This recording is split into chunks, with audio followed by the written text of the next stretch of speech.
Hello friends, स्वागत है आप सभी का आपके अपने YouTube channel it's your classes में।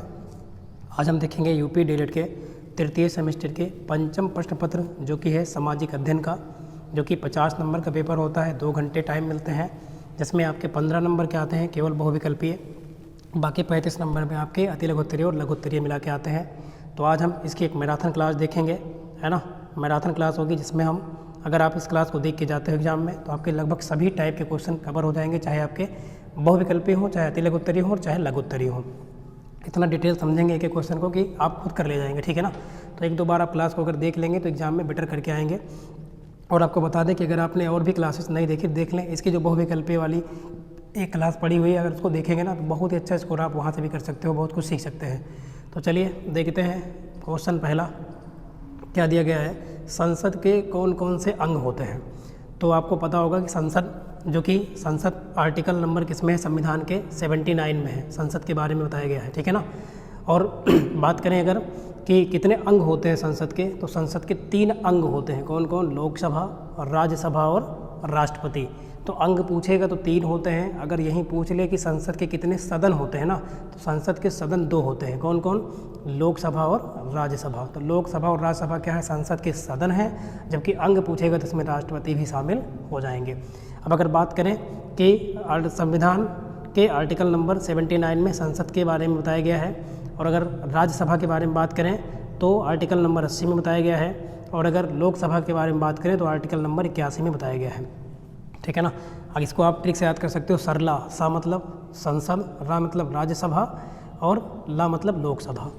इतना आप याद रखेंगे इसके बारे में। अगला क्वेश्चन, और इसमें अगर पूछ ले कि अस्थाई सदन कौन है, तो वो कौन है? राज्यसभा एक अस्थाई सदन है, जबकि लोकसभा एक अस्थाई सदन है। अगला, और ये भारत का जो प्रथम नागरिक होता है, अगर वो पूछ ले तो कौन होता है? राष्ट्रपति होते हैं, ठीक है ना। अगला क्वेश्चन देखते हैं, अकबर ने किस धर्म की स्थापना की। तो अकबर ने दीन-ए इलाही धर्म की स्थापना की थी। साथ ही इन्होंने इबादत खाने का भी निर्माण करवाया था, ठीक है ना। इबादत खाने का निर्माण कहाँ करवाया था? फतेहपुर सीकरी में अकबर ने ही जो है निर्माण करवाया था। इबादत खाना क्या था? वो प्रार्थना गृह मतलब प्रार्थना घर कहलाता था, ठीक है ना। और अकबर की मृत्यु पूछे कब हुई थी, तो 1605 में। और अगर जन्म पूछे तो 15 अक्टूबर जो है 1542 ईस्वी में अकबर की जो है जन्म हुआ था, और मृत्यु हुई थी 1605 ईस्वी में। चलिए अगला देखते हैं, वन से प्राप्त होने वाले 2 अप्रत्यक्ष लाभ बताइए, ठीक है ना। तो आइए देखते हैं, वनों से हमें अप्रत्यक्ष मतलब इनडायरेक्ट लाभ कौन कौन मिलते हैं। पहली बात तो जो वायुमंडल में CO2 गैस है, कार्बन डाइऑक्साइड गैस, इसकी सांद्रता को वन जो होते हैं बढ़ने नहीं देते। दूसरी बात करें कि अप्रत्यक्ष लाभ में, तो वन क्या करते हैं? बादल को अपनी ओर आकर्षित करते हैं और जलावृष्टि कराने में सहायता होते हैं, मतलब कि बारिश भी करवाने में सहायता करते हैं, ठीक है। और अगर प्रत्यक्ष लाभ बात करें तो प्रत्यक्ष में आप देखते हो कि वनों से हमें क्या करते हैं? लकड़ी प्राप्त करते हैं। और वन क्या करते हैं? जो भूमि का कटाव होता है उसको भी वनों के ऊपर से रुकता है। तो ये प्रत्यक्ष है। और इनडायरेक्ट में आपने देखा कि कार्बन डाइऑक्साइड गैस की सांद्रता को बढ़ने नहीं देते वायुमंडल में, और अपनी ओर बादलों को आकर्षित करके वन जलावृष्टि कराते हैं, मतलब कि बारिश भी करवाते हैं। तो इतना चीज़ आप याद रखेंगे। अगला क्वेश्चन देखेंगे आप, जनहित याचिका क्या है। तो जनहित याचिका भारतीय कानून में सार्वजनिक हित मतलब सबके हित की रक्षा के लिए एक मुकदमे का क्या है? प्रावधान है, जिसे हम क्या कहते हैं? जनहित याचिका कहते हैं। आगे बढ़ते हैं, अगला क्वेश्चन लेते हैं, नीति आयोग का पदेन अध्यक्ष कौन होता है। तो बात करें नीति आयोग, जिसकी स्थापना कब हुई थी, तो हुई थी 1 जनवरी 2015 को।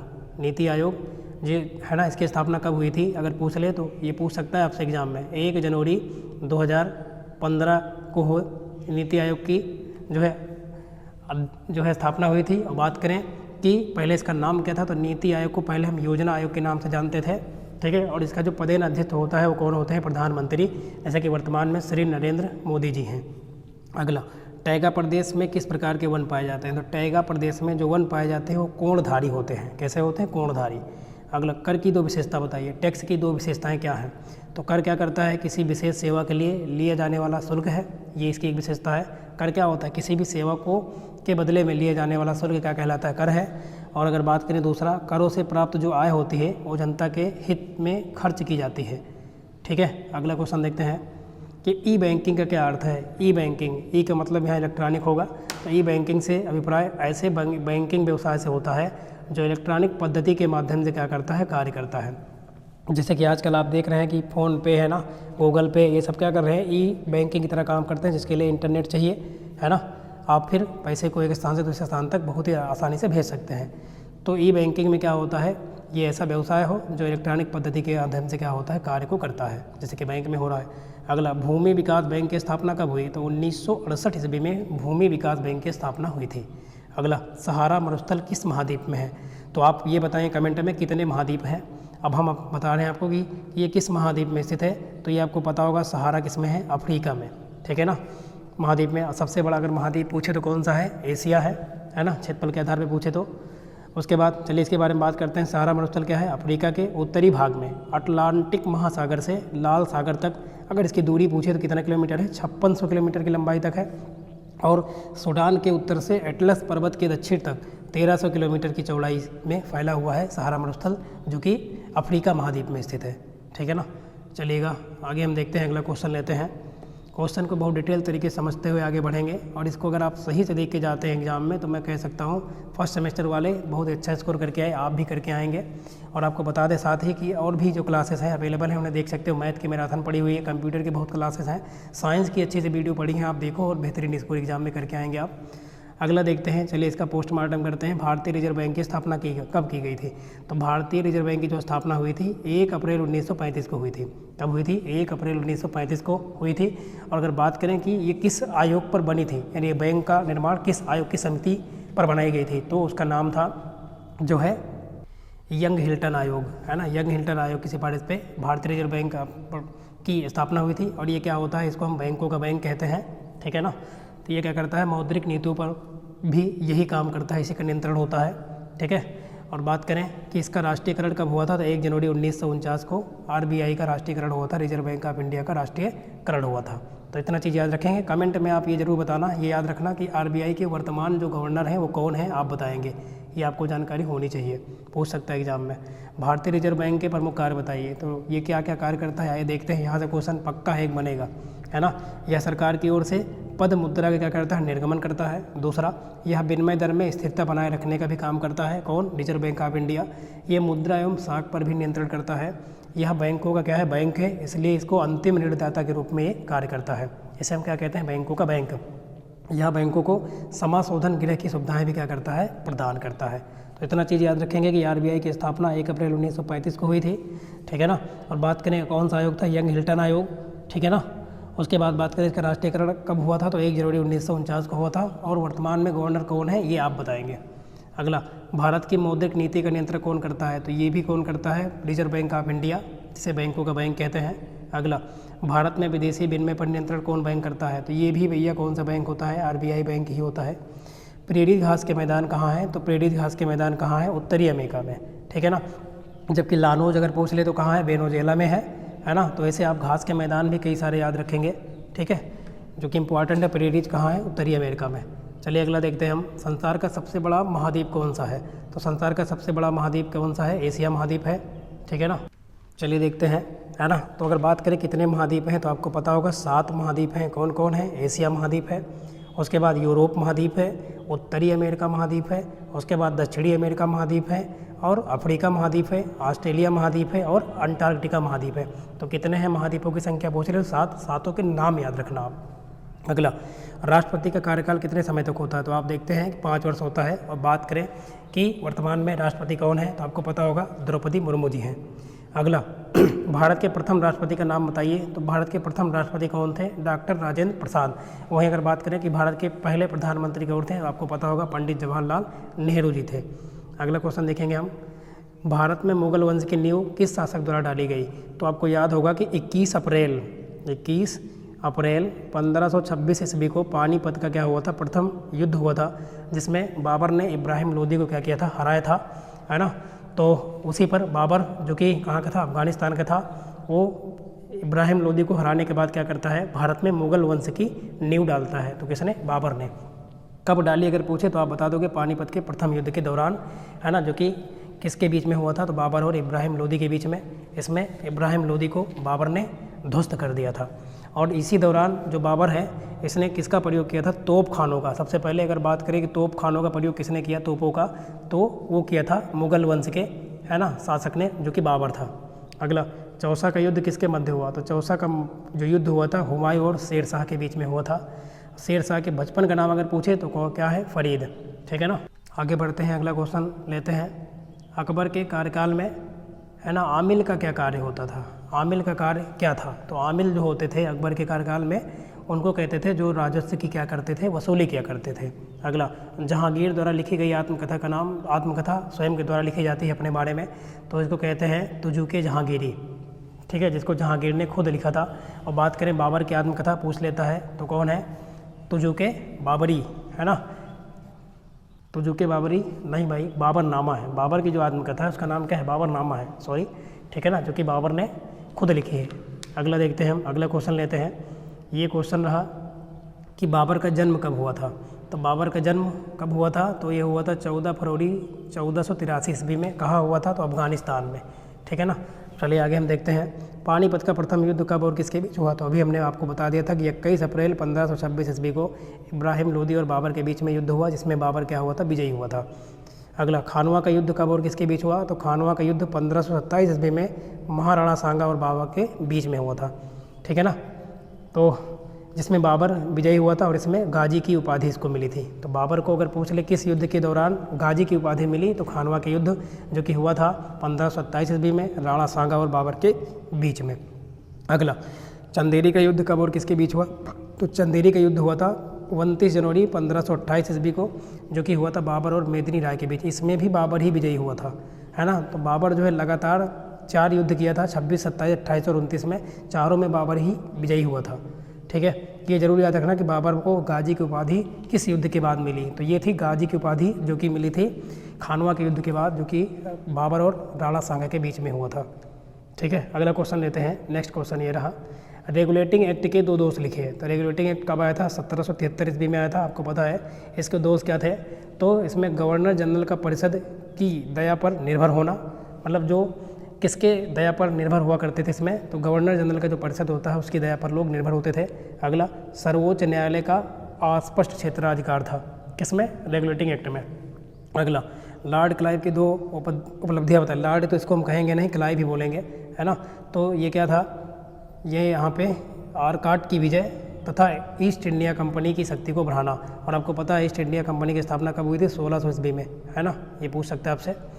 अगला, संसद के 3 अंग कौन से हैं और दोनों सदन के नाम लिखो। तो अंग पूछे तो मैंने बताया 3 है, कौन कौन? राष्ट्रपति, लोकसभा और राज्यसभा।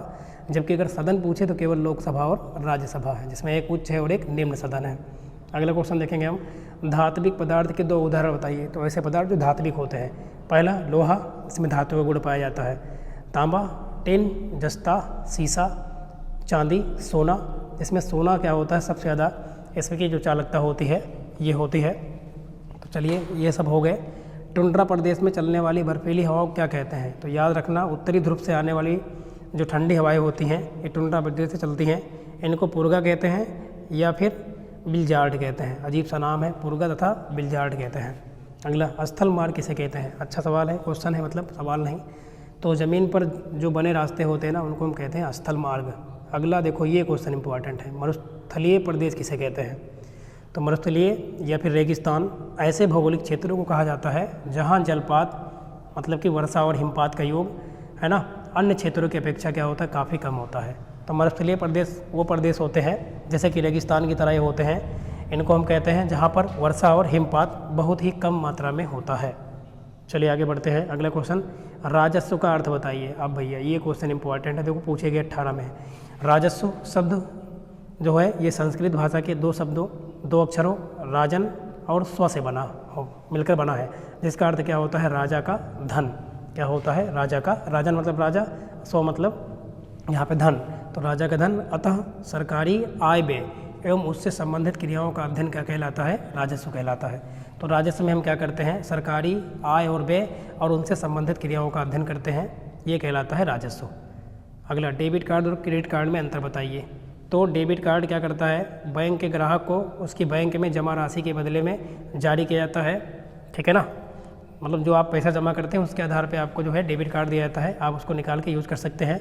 इसके द्वारा ग्राहक सामान सेवा के विक्रेता को तुरंत भुगतान कर सकता है। जबकि जो क्रेडिट कार्ड होता है ना, उन ग्राहकों को बैंक द्वारा दिया जाता है जिनकी साख बैंक की दृष्टि में बेहद अच्छी है, मतलब कि जिनका लेन देन अच्छे से है, उनको क्रेडिट कार्ड दिया जाता है। और इसके लिए बैंक खाते में रुपया होना आवश्यक नहीं है। क्रेडिट कार्ड का यूज़ करके आप कुछ भी खरीद सकते हैं, है ना। जबकि डेबिट कार्ड के लिए रुपये आपके खाते में होना अनिवार्य है। अगला, प्रधानमंत्री के 2 कार्य बताइए। तो प्रधानमंत्री के कई सारे कार्य हैं। पहला कि यह मंत्रिपरिषद का क्या होता है, नेता होता है, जैसे कि वर्तमान में मोदी जी हैं, और सभी विभागों के संबंध में जानकारी प्राप्त करने का उसका अधिकार होता है। अगला, वह विभिन्न विभागों के मतभेद को सुलझाता भी है। कोई भी अगर मतभेद बनता है तो उसको सुलझाने का काम भी प्रधानमंत्री ही करता है। अगला, प्रधानमंत्री मंत्रिपरिषद के निर्णयों की सूची जो सूचना है ना, किसको देता है, राष्ट्रपति को देता है, क्योंकि आपको पता है कि प्रधानमंत्री को शपथ कौन दिलाता है, तो राष्ट्रपति जी दिलाते हैं। अगला, उच्च न्यायालय के 2 कार्य लिखिए। तो उच्च न्यायालय मतलब कि हाई कोर्ट के 2 कार्य बताइए। पहला, उच्च न्यायालय के निचली अदालतों को की अपील और रिट याचिका भारत के संविधान के अनुच्छेद 226 के तहत होता है। रिट याचिका उच्च न्यायालय का मूल विधि क्षेत्र भी होता है, ठीक है ना। इतना आप याद रखेंगे इसके बारे में। आगे बढ़ते हैं, अगला क्वेश्चन देखते हैं। मजबूती के आधार पर लौह धातु के कितने प्रकार हैं। तो मजबूती के आधार पर लौह धातु 4 प्रकार के होते हैं। पहला है मैग्नेटाइट, फिर हेमेटाइट, लिमोनाइट और सीडेराइट। देख सकते हो 2 बार पूछा गया है 19 और 22 में, आपके भी एग्जाम में आ सकता है। तो मैग्नेटाइट, हेमेटाइट, लिमोनाइट और सीडेराइट, ये मजबूती के आधार पर लोहे के 4 प्रकार हैं। अगला, लौह धातु के सहारा मरुस्थल किस महाद्वीप में है। तो अभी आप पढ़े 7 महाद्वीप है, तो सहारा अभी आप पढ़े ही थे। देखो वहाँ पूछा गया था 23 में, यहाँ देखो 19 में पूछा गया है, अफ्रीका महाद्वीप में। अगला, व्यापार के द्वारा वस्तुओं को दूसरे देश में बेचना क्या कहलाता है। भाई अगर व्यापार के द्वारा हम अपने देश की वस्तुओं को दूसरे देश तक भेज रहे हैं तो क्या कहलाता है, निर्यात करना। जबकि दूसरे देश से सामान को खरीदना, अपने देश में लाना खरीद कर, वो क्या कहलाएगा, आयात कहलाएगा, ठीक है ना। चलिएगा, मतलब कि एक्सपोर्ट कहते हैं बेचने को, इंपोर्ट कहते हैं खरीदने को। अगला, समवर्ती सूची के विषय में कौन सी सरकार कानून बना सकती है। तो कौन कौन सरकार है, चाहे वो केंद्र की सरकार हो चाहे राज्य की सरकारें हों, ये समवर्ती सूची पर कानून को बना सकती हैं। अगला, राज्यसभा के सदस्यों का कार्यकाल लिखिए। इसके 1/3 सदस्य कितने वर्ष बाद क्या होते हैं, अवकाश ग्रहण करते हैं। तो राज्यसभा जो कि क्या है, अस्थाई जो है सदन होता है, इसके सदस्यों का कार्यकाल कितना होता है, 6 वर्ष। राज्यसभा का कोई कार्यकाल नहीं होता, राज्यसभा के सदस्यों का कार्यकाल होता है 6 वर्ष। और इसके जो 1/3 सदस्य होते हैं वो प्रत्येक 2 वर्ष के बाद क्या करते हैं, अवकाश ग्रहण करते रहते हैं। भारतीय संसद किससे मिलके बनी है। तो अगर पूछे भारतीय संसद किससे मिलके बनी है तो उसमें आपके तीनों चीज़ें होंगी, मतलब कि राष्ट्रपति जी भी होंगे, लोकसभा भी और राज्यसभा। सदन में पूछेगा तो केवल 2 लिखोगे, लोकसभा और राज्यसभा। अगला, भारत में प्रथम पंचवर्षीय योजना का प्रारंभ कब हुआ था। तो ये हुआ था 1951 से 1956 तक चली थी, जो कि 8 दिसंबर 1951 से 1956 के बीच तक चली थी, ठीक है। अगला क्वेश्चन लेते हैं। नेक्स्ट क्वेश्चन ये रहा। क्वेश्चन क्या है, भारतीय संसद, ये तो आप पढ़ ही लिए हो। तो बाबर ने अपनी आत्मकथा लिखी थी, है ना, उसका नाम क्या था, बाबरनामा। तो बाबर की आत्मकथा का नाम था बाबरनामा, जो कि बाबर ने खुद लिखी थी। शेर शाह का मकबरा कहाँ है, तो सासाराम बिहार में। शेर शाह का मकबरा कहाँ है, तो बिहार के सासाराम में स्थित है। अगला, अकबर द्वारा बनवाए गए 2 किलों के नाम। तो अकबर ने पहली बात तो अजमेर का किला बनवाया था और फतेहपुर सीकरी का भी निर्माण करवाया था अकबर ने गुजरात विजय के बाद, अगर याद हो तो। अगला, प्लासी का युद्ध किसके किसके बीच में हुआ। तो प्लासी का युद्ध अंग्रेजों और सिराजुद्दौला के बीच में हुआ था 1757 ईस्वी को, ठीक है ना। प्लासी का युद्ध 1757 ईस्वी को हुआ था, जो कि अंग्रेज और सिराजुद्दौला के बीच में हुआ था। शाहजहाँ द्वारा बनवाई गई 2 प्रसिद्ध इमारतों के नाम। तो शाहजहाँ ने ताजमहल भी बनवाया था, लाल किला और मोती मस्जिद का निर्माण करवाया था, ठीक है। अब इसमें 2 चाहे जो लिख सकते हैं आप। अगला, द्वैध शासन व्यवस्था को किस गवर्नर ने समाप्त किया। तो इसको लगवाया किसने था, तो आप बताएंगे कमेंट में। जबकि समाप्त इसको किया था 1772 ईस्वी में वारेन हेस्टिंग आकर जो है द्वैध शासन को क्या करता है, समाप्त करता है। अगला, टीपू सुल्तान क्यों पराजित हुआ। तो टीपू सुल्तान जो है फ्रांसीसियों पर अत्यधिक निर्भर हो गया था, इसलिए वो क्या हुआ था, पराजित हुआ था। अगला, लॉर्ड मैकाले कौन था। तो अंग्रेजी शिक्षा का जन्मदाता किसे कहते हैं। तो लॉर्ड मैकाले को याद रखना बहुत इंपॉर्टेंट है क्वेश्चन, है ना। अंग्रेजी शिक्षा का जन्मदाता कौन है, लॉर्ड मैकाले। या लॉर्ड नहीं बोलेंगे, केवल मैकाले, लेकिन लिखेंगे तो आप पेपर में लॉर्ड मैकाले है। अगला क्वेश्चन क्या है, भारत में प्रथम रेल निर्माण कार्य कब कराया गया था। तो आप देख सकते हो, आपको पता होगा 16 अप्रैल 1853 ईस्वी को, है ना, चली थी रेल, जो कि मुंबई से ठाणे के बीच में लगभग 34 किलोमीटर की दूरी को तय किया था। तो अगला देखते हैं हम, किस गवर्नर ने विलय नीति का अनुसरण किया। तो पता है डलहौजी था, जो कि क्या करता था, फूट डालो और हड़प करो राज्यों को, ये नीति चलाया था डलहौजी ने। अगला, संसद के स्थायी सदन का नाम। तो मैंने बताया था अस्थायी क्या है, राज्यसभा, जबकि जिसको हम भंग कर सकते हैं वो क्या है, आपकी लोकसभा है। राज्यसभा को कभी भंग नहीं कर सकता है, ठीक है ना, ये अस्थायी होती है, परमानेंट। अगला, प्रदेश का उच्च न्यायालय कहाँ स्थित है, मतलब यूपी का उच्च न्यायालय हाई कोर्ट कहाँ है, तो इलाहाबाद में, जिसको वर्तमान में प्रयागराज के नाम से जानते हैं, ये है। अगला देखें आप, निर्यात से आप क्या समझते हो, तो अभी आपने देखा था निर्यात का मतलब है कि हम अपने यहाँ से वस्तुओं को अपने देश से दूसरे देशों में भेजेंगे, तो हम निर्यात करेंगे, और जब हम दूसरे देश से अपने यहाँ कुछ चीज़ें खरीदेंगे तो आयात कहलाएगा। तो दूसरे देशों को भेजे जाने वाली वस्तुओं और सेवाओं को ही क्या कहते हैं, हम निर्यात कहते हैं। सबसे तेज़ चलने वाले यातायात के साधन का नाम, तो हवाई जहाज़ ही तो है ना। रेल और पानी की जहाज़ और हवाई जहाज़ में सबसे तेज़ कौन है, हवाई जहाज़ ही तो है। डच महल कहाँ स्थित है, तो डच महल केरल में है। कहाँ है, केरल में। इसका निर्माण पुर्तगालियों ने 1557 ईस्वी में कराया था, ठीक है ना। अगला, पुराना किला कहाँ है, तो पुराना किला दिल्ली में है। इसका निर्माण शेरशाह सूरी ने 1540 से 44 ईस्वी के बीच में करवाया था। अगला, अकबर का मकबरा कहाँ है, तो अकबर का मकबरा कहाँ है, सिकंदराबाद, है ना, सिकंदराबाद में है। और निर्माणकर्ता कौन है, जहांगीर ने 1613 ईस्वी में अकबर के मकबरे का निर्माण करवाया था। अगला देखते हैं हम, क्वेश्चन नेक्स्ट रहा, ये है, विश्व की सबसे ऊंची चोटी कौन है, तो विश्व की सबसे ऊंची चोटी क्या है, माउंट एवरेस्ट, जिसकी ऊंचाई अगर पूछे तो 8848.48 है, लगभग, है ना, 50 के करीब में है, इतना मीटर है। अगला, भारत के कुल क्षेत्रफल के कितने भाग पर कृषि करते हैं, इंपॉर्टेंट है, 51% भाग पर भारत में कृषि की जाती है, जितना क्षेत्रफल है भारत का। और भारत का क्षेत्रफल कितना है, 32,87,263 वर्ग किलोमीटर है। अगला, अभ्रक के उत्पादन में भारत का विश्व में कौन सा स्थान है, प्रथम, और जिसमें से राजस्थान में ही केवल 51% तक अभ्रक का उत्पादन किया जाता है। अभ्रक आप देखे होंगे, जैसे कि जो लाल जो गुलाल होते हैं अबीर, उसमें जो चमकीला पदार्थ होता है वो क्या कहलाता है, अभ्रक ही कहलाता है, चमकता हुआ। अगला, भारत में तांबा उत्पादन में, है ना, प्रथम 3 राज्य कौन है, कहाँ कहाँ पे होता है, तो मध्य प्रदेश में भी है, राजस्थान में और झारखंड में, है ना, यहाँ पर क्या होता है, तांबे का उत्पादन किया जाता है। अगला देखें क्वेश्चन आप, जस्ता उत्पादन में प्रथम राज्य कौन है, तो जस्ता के उत्पादन में प्रथम स्थान पर कौन है, भारत का कौन सा राज्य, तो राजस्थान राज्य है, ठीक है। आगे, कोयला उत्पादन में भारत के प्रथम 3 राज्य कौन है, तो कोयला झारखंड और छत्तीसगढ़ और उड़ीसा, सबसे ज़्यादा झारखंड में होता है, ठीक है ना। सबसे प्रथम श्रेणी का कोयला किसे मानते हैं, एंथ्रासाइट, एंथ्रासाइट को सबसे उच्च क्वालिटी का कोयला माना जाता है, जिसमें कार्बन की परिशुद्धता काफ़ी ज़्यादा तक होती है। भारत में बॉक्साइट का उत्पादन सबसे अधिक करने वाला राज्य कौन है, तो वो उड़ीसा है, ठीक है ना, उड़ीसा राज्य जो कि बॉक्साइट का उत्पादन सबसे ज़्यादा मात्रा में करता है। अगला, स्वर्ण उत्पादन में भारत में प्रथम राज्य कौन है, तो स्वर्ण उत्पादन में पहला राज्य क्या है, कर्नाटक, है ना, जो कि आप KGF मूवी देखे थे, वहाँ पे दिखाया गया कर्नाटक राज्य है, जो कि 98% तक स्वर्ण का उत्पादन करता है। अगला, पेट्रोल उत्पादन में करने वाली कौन कौन से क्षेत्र हैं, तो असम में, भारत के असम में डिगबोई क्षेत्र है, जहाँ पे तेल का उत्पादन, पेट्रोलियम का उत्पादन किया जाता है। गुजरात में कहाँ है, खंभात और अंकलेश्वर में है, जबकि महाराष्ट्र में मुंबई हाई है। तो मुंबई हाई क्या है, तो मुंबई हाई अगर पूछ ले क्या है, तो तेल शोधन कारखाना होता है।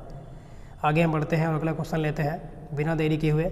संयुक्त अधिवेशन की अध्यक्षता किसके द्वारा की जाती है ना, संयुक्त में मतलब कि लोकसभा के अध्यक्ष के द्वारा संयुक्त अधिवेशन को बुलाया जाता है, ठीक है।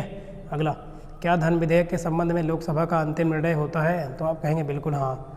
क्या धन विधेयक के संबंध में संयुक्त अधिवेशन की व्यवस्था की जा सकती है, नहीं, है ना, धन विधेयक के संबंध में संयुक्त अधिवेशन की अध्यक्षता नहीं की जा सकती, ठीक है। प्रथम लोकसभा अध्यक्ष कौन थे, GV मावलंकर थे, है ना, गणेश वासुदेव मावलंकर जिनका पूरा नाम था। वर्तमान में भारत में कितने उच्च न्यायालय हैं, कितने हाई कोर्ट हैं, तो आप कहेंगे 25। अगला क्वेश्चन देखते हैं कि उच्च न्यायालय के न्यायाधीश के पद की योग्यता क्या है। अगर आपको उच्च न्यायालय का न्यायाधीश बनना है तो उसके लिए पद और योग्यता क्या है। पहली बात तो भारत का नागरिक होना चाहिए, दूसरा उसकी उम्र 62 वर्ष से अधिक नहीं होनी चाहिए। आयकर किसे कहते हैं, इनकम किसे कहते हैं, इनकम टैक्स, आयकर। तो यह एक क्या है, डायरेक्ट कर है, मतलब प्रत्यक्ष कर है जो व्यक्तियों पर उनकी आय पर लगाया जाता है। तो आय पर डायरेक्ट लगाया जाता है ये कर, तो आयकर क्या है, प्रत्यक्ष कर है। यह सर्वप्रथम 1950 ईस्वी में लगाया गया था। व्यक्तिगत आय का कुछ भाग क्या होता है, कर मुक्त कर दिया जाता है। प्रत्यक्ष कर किसे कहते हैं, तो प्रत्यक्ष कर वह कर है जिसको वही व्यक्ति देता है जिस पर यह लगाया जाता है, जैसे कि आय कर, निगम कर और भूमि कर। वहीं अगर बात करें अप्रत्यक्ष कर, तो जिस पे लगाया जाता है वो नहीं देता, बल्कि उसका यूज करने वाला, है ना, कोई भी व्यक्ति देगा, जैसे कि बॉर्डर शुल्क है, सीमा शुल्क जिसे कहते हैं, वो अप्रत्यक्ष कर है। अगला, प्रवाल भित्ति किसे कहते हैं, तो आइए जानते हैं। छिछले समुद्र में बहुत छोटा जीव जिसको क्या बोलते हैं, मूंगा पाया जाता है। इसके मरने पर शरीर के अंश एक के ऊपर एक जमा होते जाते हैं और ये समुद्र तट के किनारे दीवार सी बना लेते हैं। इसी को हम क्या कहते हैं, प्रवाल भित्ति। तो समुद्र के छिछले भाग में क्या पाया जाता है, एक जीव पाया जाता है जिसे मूंगा प्रवाल कहते हैं, मूंगा या प्रवाल कहते हैं। ये जब मरता हुआ चला जाता है तो इसके ऊपर एक के बाद एक मूंगा जमते हुए चले जाते हैं और इसी को हम कहते हैं प्रवाल भित्ति। इसका क्योंकि ये दीवार की तरह बना लेता है इसलिए प्रवाल भित्ति बोल देते हैं। इसका संबंध कहाँ है, प्रशांत महासागर। सबसे ज़्यादा प्रवाल भित्ति कहाँ पाई जाती है, तो प्रशांत महासागर में। अगला, विश्व की सबसे बड़ी प्रवाल भित्ति कहाँ है, ये देखो पूछा ही गया है, तो प्रशांत महासागर में है। चलिए आगे बढ़ते हैं, अगला क्वेश्चन लेते हैं।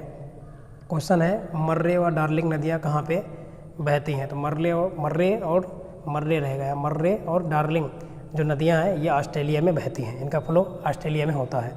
अगला, मेडागास्कर के पठार के बारे में आप क्या जानते हैं, तो मेडागास्कर द्वीप अफ्रीका के दक्षिण पूर्व हिंद महासागर में स्थित है।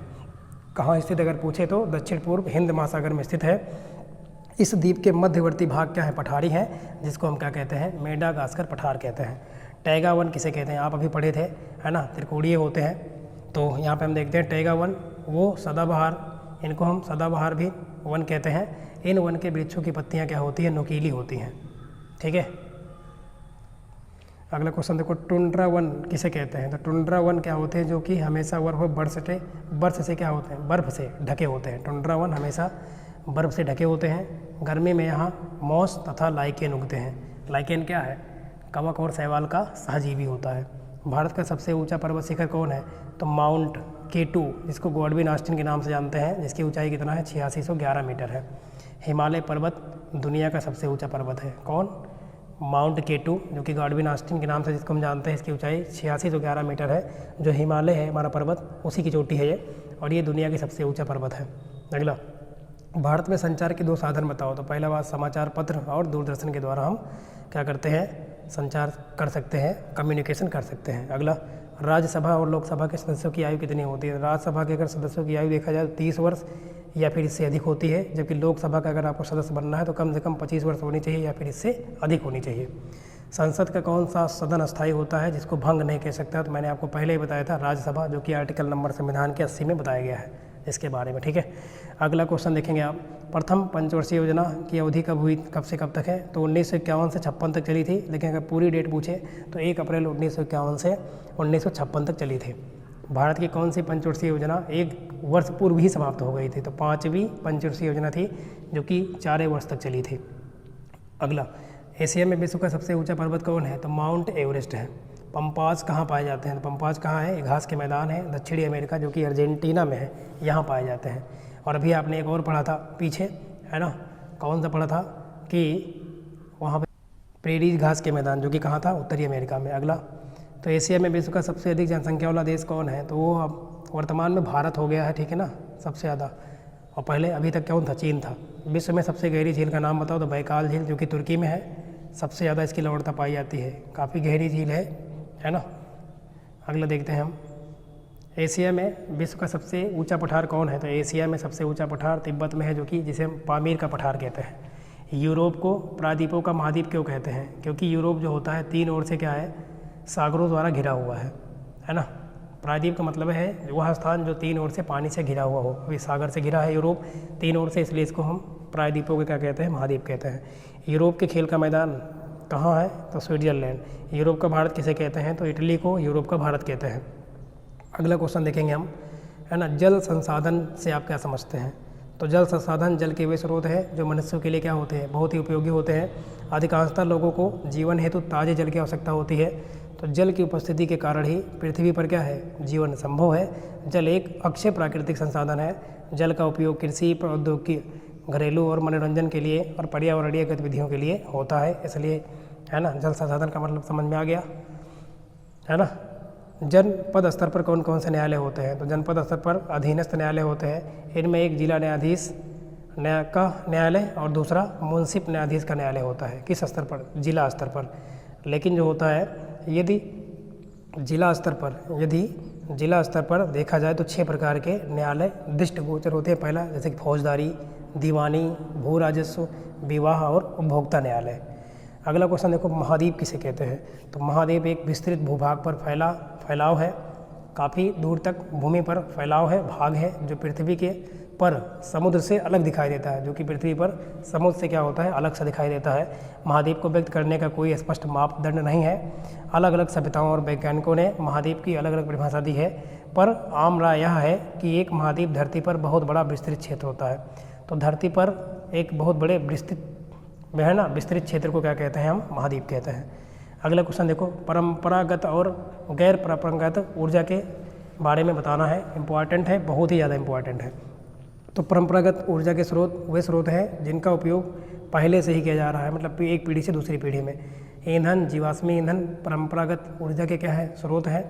ऊर्जा के परंपरागत स्रोतों में मुख्य रूप से खनिज तेल, प्राकृतिक गैस, ईंधन और कोयला, जल, ये सभी को शामिल करते हैं। जबकि अगर गैर परंपरागत में बात करें तो ये नवीकरणीय ऊर्जा के स्रोत है, जो कि नए नए हैं। इनको अक्षय ऊर्जा भी कहते हैं। गैर परंपरागत ऊर्जा के स्रोत में क्या है, सौर ऊर्जा, पवन ऊर्जा, जैव ऊर्जा और ईंधन प्रदान करने वाली, है ना। और उसके बाद विद्युत वाहन, ज्वारीय ऊर्जा, हाइड्रोजन ऊर्जा और भूतापीय ऊर्जा, ये सभी क्या है, गैर परंपरागत ऊर्जा है, मतलब नवीकरणीय ऊर्जा है, ऊर्जा के नए स्रोत हैं। आगे क्वेश्चन देखेंगे, लोहा कितने प्रकार का होता है। तो आइए देखते हैं, और इसके बाद इसका उपयोग भी बताना है, इन उपयोग। तो लौह धातु में अन्य पदार्थों के मिलने से, लौह धातु में अन्य पदार्थों के मिलने से होने से इसे हम क्या कहते हैं, लौह ऐसे कहते हैं। और लौह धातु को इसकी मजबूती के आधार पर 4 भागों में बांटते हैं, मैग्नेटाइट, हेमेटाइट, लिमोनाइट और सीडेराइट। तो लोहा कितने प्रकार के होते हैं, 4 प्रकार के। इनका उपयोग आप देखें विभिन्न प्रकार के कार्यों में होता है, जैसे कि तांबा, टिन, पीतल, सीसा, चांदी, सोना, मैग्नीज, कोबाल्ट। इनका प्रयोग औद्योगिक तथा सामान्य जीवन के प्रत्येक क्षेत्र में किया जाता है। अगला क्वेश्चन आप देखेंगे, क्या है, विश्व में प्राकृतिक शक्ति के साधन कौन कौन से हैं। तो क्या क्या है, कई साधन हैं, 3। पहला कोयला, खनिज तेल और जल शक्ति। ये विश्व में प्राकृतिक शक्ति के क्या है, प्रमुख संसाधन हैं। कोयला, अब कोयला के बारे में आप याद रखेंगे कि शक्ति के साधनों में कोयले का जो महत्वपूर्ण सबसे ज़्यादा है। प्राचीन वन प्रदेशों की वनस्पति धीरे धीरे पृथ्वी के भीतरी भाग में दब जाने से, वहाँ की गर्मी झुलस कर ठोस हो जाने से, है ना, कोयला बनी है। कोयला कार्बनी और टर्सनी युग से बना है ना। और इसमें आपको सबसे उच्च क्वालिटी का कोयला पूछे तो कौन है, एंथ्रासाइट, और फिर है बिटुमिनस, और फिर है लिग्नाइट, है ना। तो ये होते हैं आपके, और एक पीट होता है। तो 4 प्रकार के कोयला होते हैं, पहला एंथ्रासाइट, बिटुमिनस, लिग्नाइट और पीट। और सबसे उच्च क्वालिटी कोयला क्या होता है, एंथ्रासाइट। इसमें कार्बन की मात्रा काफ़ी ज़्यादा होती है। खनिज तेल के बारे में देखते हैं, जिनको हम पेट्रोलियम कहते हैं। तो पेट्रोलियम पदार्थ जलज चट्टानों में क्या होता है, पाया जाता है, जो वनों एवं सामुद्रिक जीव जंतुओं के दबे जाने से बनता है ना, सड़े गले से बनता है। तेल प्रायः नमकीन, जल और गैसों के साथ मिला पाया जाता है। पेट्रोलियम का उपयोग परिवहन के संसाधनों के संचालन में करते हैं। इसके अतिरिक्त रासायनिक पदार्थ, कृत्रिम रबड़, विस्फोटक पदार्थ, सुगंधित द्रव, नायलॉन, प्लास्टिक, इनके निर्माण में भी पेट्रोलियम का प्रयोग किया जाता है। जैसे पेट्रोलियम जी का प्रयोग करते हैं, है ना, ऑटो लगाने, जिसको वैसलीन कहते हैं। जल विद्युत शक्ति, हाइड्रो इलेक्ट्रिक पावर। तो शक्ति के साधनों में जल विद्युत का प्रमुख स्थान है। बहते हुए जल को ऊंचाई से जब गिराकर टरबाइन के द्वारा इंजन से जोड़ा जाता है तो हमें क्या मिलता है, विद्युत ऊर्जा मिलती है ना। अगला देखते हैं हम, ये तो प्रधानमंत्री की कार है तो आप खुद कर लेंगे। अगला क्वेश्चन इंपॉर्टेंट है, प्रत्यक्ष कर और अप्रत्यक्ष कर में अंतर बताओ। तो प्रत्यक्ष कर क्या होता है, यह एक न्याय संगत कर होता है, जबकि अप्रत्यक्ष कर, है ना, ये न्याय संगत नहीं होता है। प्रत्यक्ष कर में जिसके ऊपर कर लगाया जाता है उसी को देना होता है, जबकि अप्रत्यक्ष कर जिस व्यक्ति के ऊपर लगाते हैं उसको वो नहीं देता, जबकि दूसरा देता है। इस कर का दबाव उसी व्यक्ति पर होता है जिस पे लगाया जाता है, जबकि इस कर का दबाव जो होता है ये क्या होता है, दूसरों पर होता है। प्रत्यक्ष कर का उदाहरण आप कह देंगे आयकर है, और अप्रत्यक्ष कर में जैसे कि सीमा शुल्क जो लगाया था, बॉर्डर शुल्क।